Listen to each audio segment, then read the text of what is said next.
If you say you follow the path of compassion, can you eat a being that wanted to live? If Buddhism teaches non-harming, why do some of its followers still chew flesh? And if the Buddha himself accepted meat, was he violating his own teachings, or are we misunderstanding the entire point? I'm Silent Flame, and today we burn through one of the most uncomfortable questions in Buddhism, not to find easy answers, but to find the truth. In temples across the world, you'll find two kinds of Buddhists: those who never touch meat, and those who see no problem with it.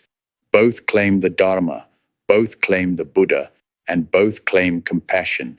But how can that be? How can a path centered on ahimsa, non-harming, permit the killing of animals for food? Is it hypocrisy? Or is there more nuance here than modern minds are ready to accept? Let's begin with what matters most, the words of the Buddha. In the Pali Canon, the earliest texts we have, the Buddha did not forbid eating meat. He laid out one condition: a monk can eat meat only if three things are true. He did not see the animal being killed. He did not hear it being killed. He does not suspect it was killed specifically for him. This is called the threefold purity rule, and it allowed monks to survive on alms without controlling what they were given. But wait, doesn't that sound like a loophole, a kind of ethical technicality? Yes, and it raises the deeper issue. The Buddha's rule wasn't about purity from meat. It was about purity from intention. The Buddha knew that for monks, begging was practice. To reject food based on preference was to introduce craving. To demand vegetarianism was to introduce control. He also knew that the monastic code, Vinaya, wasn't a philosophical treatise. It was a practical survival system. Many monks begged in meat-eating cultures. To forbid meat entirely might have meant death. So yes, the Buddha allowed meat, but he never glorified it. He never encouraged it. He never said, "This is the way." He said, "Take what is given. Do not cling. Do not crave. Do not harm intentionally." But now we live in a different world, where most meat comes from mass slaughter, where harm is built into the system. So, is that rule still valid today? Fast forward a few centuries. The Mahayana tradition emerged with a deeper emphasis on universal compassion. In texts like the Mahaparinirvana Sutra, the Buddha is portrayed as saying directly, "Do not eat meat. Eating meat extinguishes the seed of great compassion." The Lankavatara Sutra goes further, declaring that those who eat meat support killing indirectly and are blind to the suffering of beings. In Mahayana, the bodhisattva ideal becomes central. You vow to liberate all beings. So how can you liberate them while chewing their corpses? To eat meat, according to this view, is to fail in your heart, even if your logic makes excuses.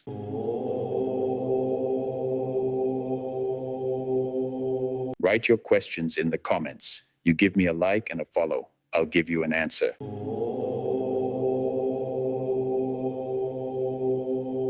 And yet, in Tibet, many High Lamas eat meat. Why? Because Tibet was an unforgiving climate. Vegetables were rare, and survival demanded flexibility. But Vajrayana also introduced a deeper layer, intention over appearance. If one eats meat not for desire, but for nourishment to serve others, the karmic weight may shift. Some Tibetan teachers claim they eat meat with sorrow, mindfulness, and prayer, transferring merit to the animal. Is this justification or a sincere ethical attempt to navigate a brutal world? That depends on how honestly you examine your own plate. Here's the hard truth. The Buddha never saw factory farms. He never knew about cages so small animals go insane, or slaughterhouses where sentient beings scream in terror for hours. He never imagined that 80 billion animals would be killed every year, not for survival, but for taste. So when modern Buddhists invoke ancient alms rules, are they honoring his intent or hiding behind it? Because we no longer accept slavery. We no longer accept burning women for witchcraft. Why should we accept the mass killing of beings that clearly suffer when we have abundant alternatives? Compassion is not passive, it's active, it adapts, it evolves. Every time you eat meat, three things happen karmically. You create craving, you create numbness to suffering, you contribute to a system of harm, even if indirectly. Yes, you may not kill with your hands, but your money is your vote, your fork is your weapon, and your silence is your consent.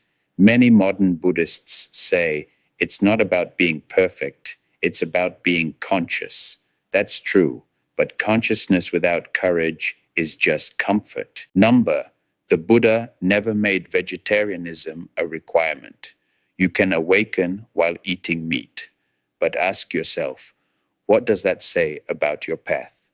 If the goal is freedom from suffering, why would you cause more of it when you don't have to?